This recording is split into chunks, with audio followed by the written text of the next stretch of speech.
depending what is the inventory this week versus last week versus the week of January 1st, and using all of that information to then set yourself up for success when you get on that pre-qualification call with a seller.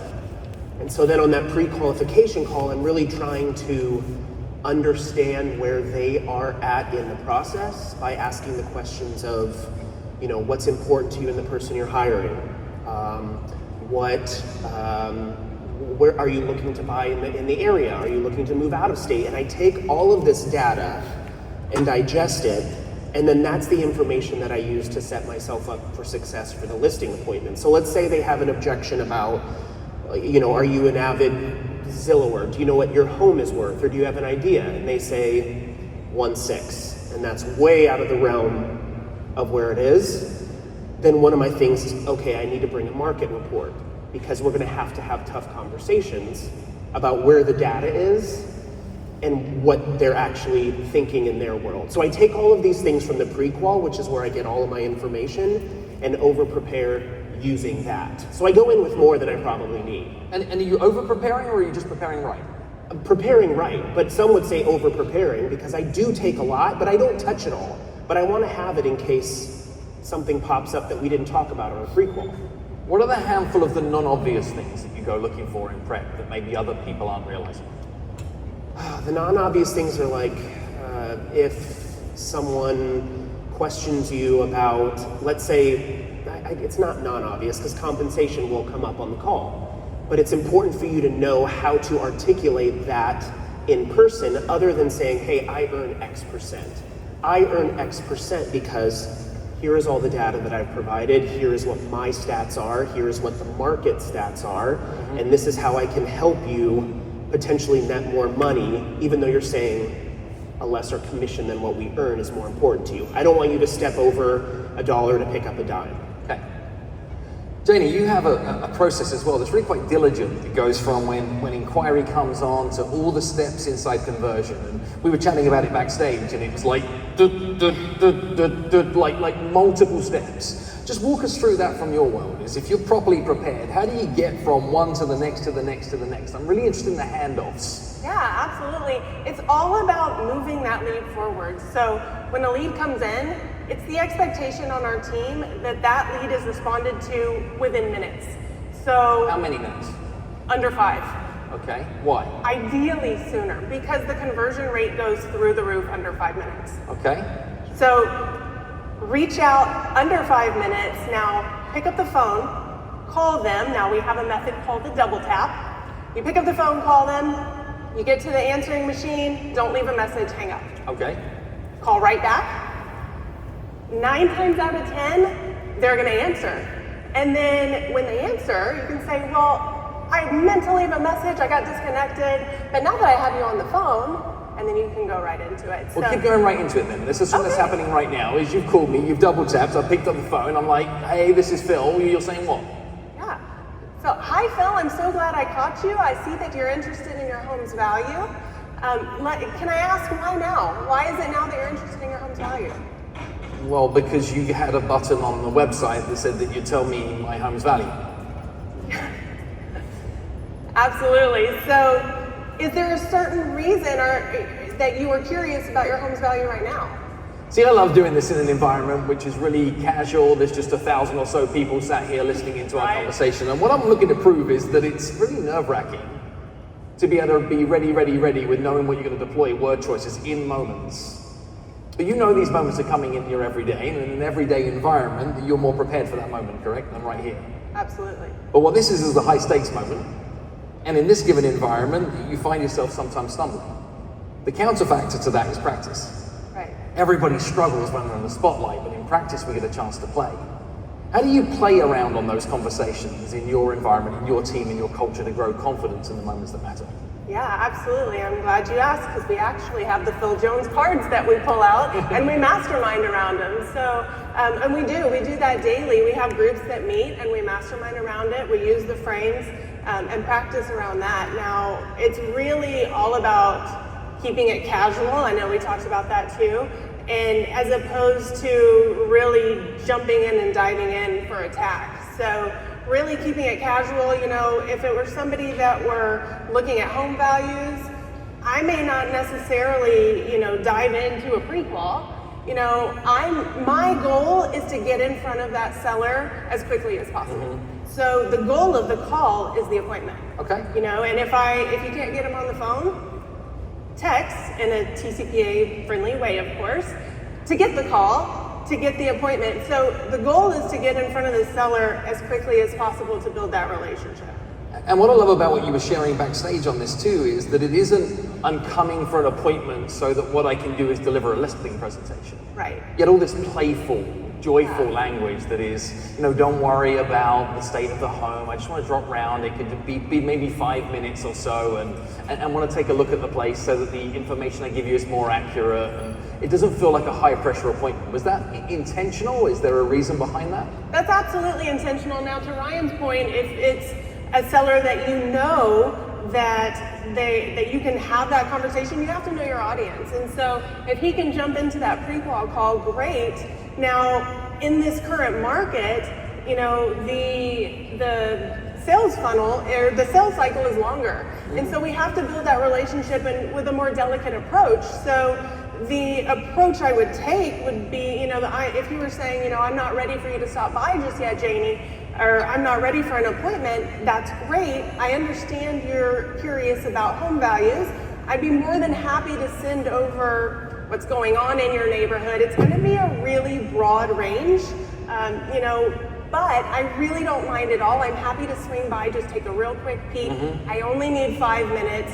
Don't worry about tidying the house. Don't worry about putting away the laundry. And I really don't mind at all. I'll be in your neighborhood around 4 today. How's that sound? I'll just swing by real quick. So good, just removing the pressure, making it feel casual, making it feel normal.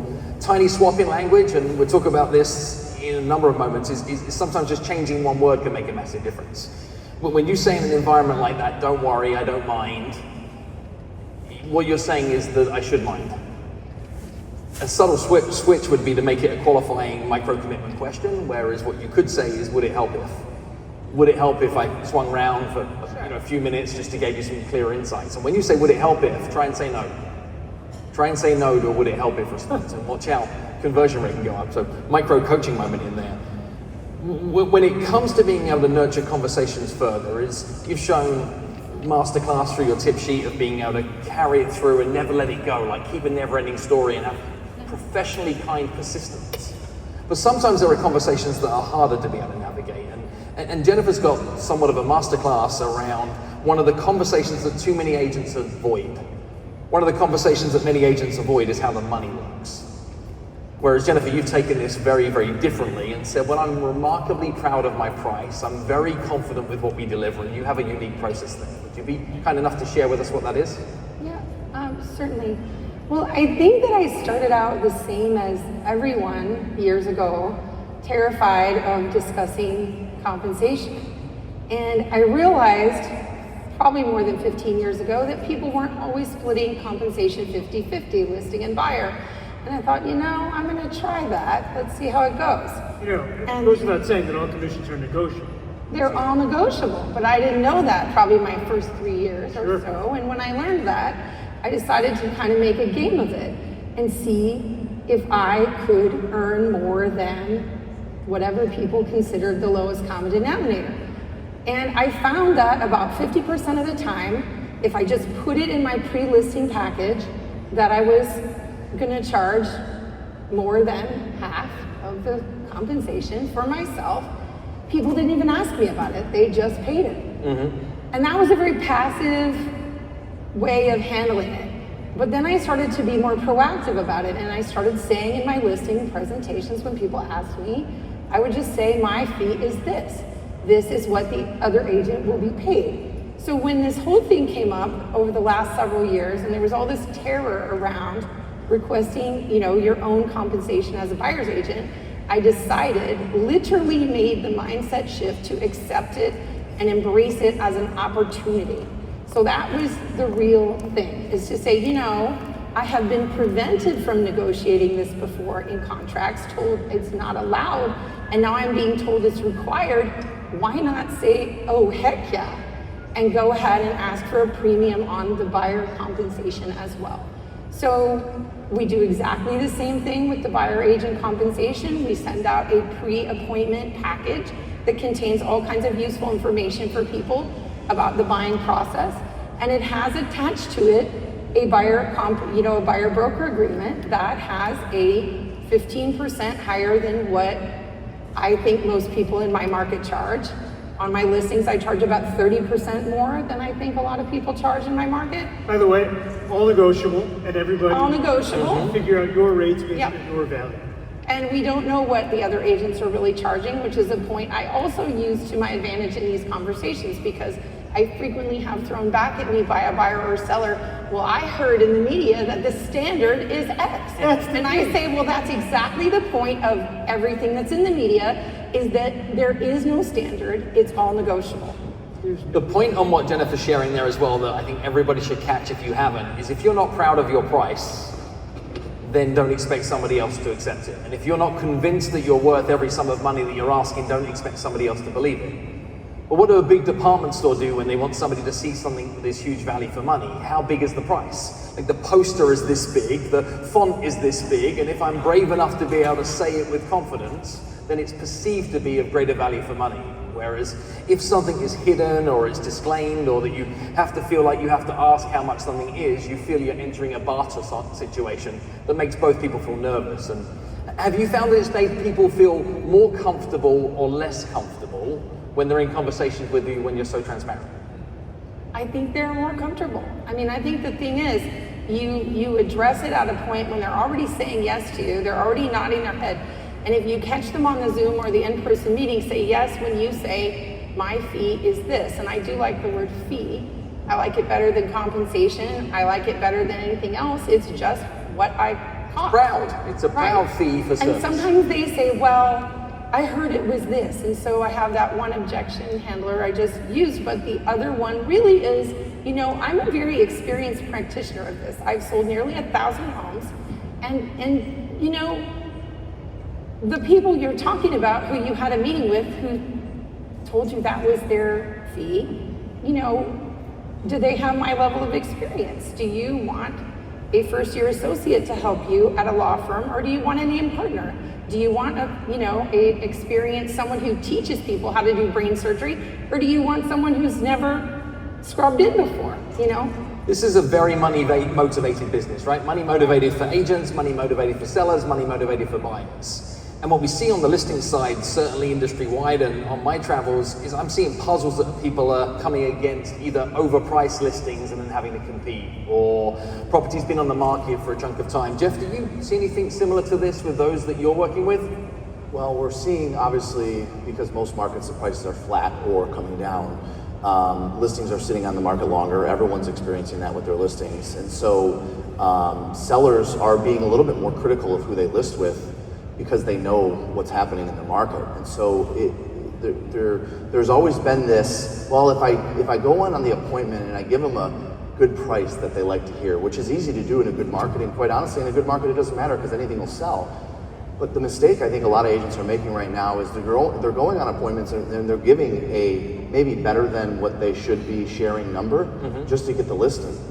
And a savvy seller actually, in a softer market, goes with the agent that is usually the middle or the lower price of the three, if they're interviewing three agents. Okay. And the reason is because they're paying attention and they're listening to what's happening in the market. And so when three agents come out, they know that the agents coming in at a high number could put them in a position to sit on the market longer. And so while normally in an average market or in a great market, maybe the agent coming in at the highest price is still going to be okay because the market's hot. But in a softer market, the sellers are more critical about picking the agent that's not telling them a price that they want to hear, but telling them a price that they know is probably the realistic number. So in a zipped-up period of time, how do you have the pricing conversation so the seller can make an informed decision and understand what the right path is for them? Well, obviously, which I'm sure everybody in the audience knows how to present comps. 2 to 3 actives, 1 or 2 pendings, 2 to 3 solds. Don't complicate it. The more you give them, there's so many agents that I go up against that I find out later who they met with, and so, sometimes they'll give me their material. They have these 37-page CMAs with all these charts and graphs. What you're doing is when you give that to a seller, you're giving them a reason to say, wow, this is quite a bit to digest. we're going to have to get back to you after we go through all this. Right. So don't, keep it simple, salesperson. 2 to 3 actives, 1 or 2, and quite frankly, right now, you should really be putting more emphasis on the actives and pendings and less emphasis on the solds, because the listings that are selling are the ones that are competing with the other listings. Right. Your solds are going to be fine. In a market that's softer or even coming down a bit, you're not going to have appraisal issues. So the solds are not as important in the current market that we're in. And sometimes it can be as simple as saying, when it comes to pricing, the way I see it is you have 3 options. You've got an option of being able to, price it here and cross your fingers and hope there's one buyer in this market right now that's ready to be able to make a move. Yep. Alternatively, what you could do is you could price it right down here, and I could probably get it sold for you this afternoon. Or what we can do is we can price it here because, and ask somebody with a challenge question out of those 3 options, which one is most likely to get them the outcome that they were looking for. It can create a lot of movement. Yeah. We want to create movement in this market. We've got moments left on the clock here right now. Gary put a stat up this morning that was 4 million homes that have been sold, and it's likely to be that. The thing that I believe that moves the market more than anything else isn't the market, it's real estate agents. It's the conversations that agents have. Even if we just took 100,000 agents here at Keller Williams, would it be possible that one of those agents could do 1 more transaction a year? And therefore every other one could do the same. So that means that we could move 4 to 4.1 as an organization ourselves, right? We could change that stat ourselves. If you had your life depending upon getting 1 more transaction out of your body of work in the next 12 months, what would you do, Jennifer? Oh, I would definitely make one-on-one conversations with everyone in my phone, regardless. I would say that you need to listen with the intent to understand versus listening with the intent to respond, because trust is everything. Jenny? I would say the fortune's in the follow-up. It's not always the next lead. It's to Jennifer's point, the person who's in your phone. Your next sale is in your phone. Jeff, bring us home. People make a decision on who they're going to hire based on how you make them feel. How you make someone feel a certain way is based on what you say. And so now more than ever, we should be learning what to say at a high level, practicing it, role-playing it, probably more than ever before. The softer the market, the more value we have to buyers and sellers. And the more value we have, the more opportunities we have to make them feel a certain way. So make sure you're making them feel good by practicing what you say. Thank you, thank you, thank you, thank you. Thank you, Phil. Thank you. Well done. Thank you.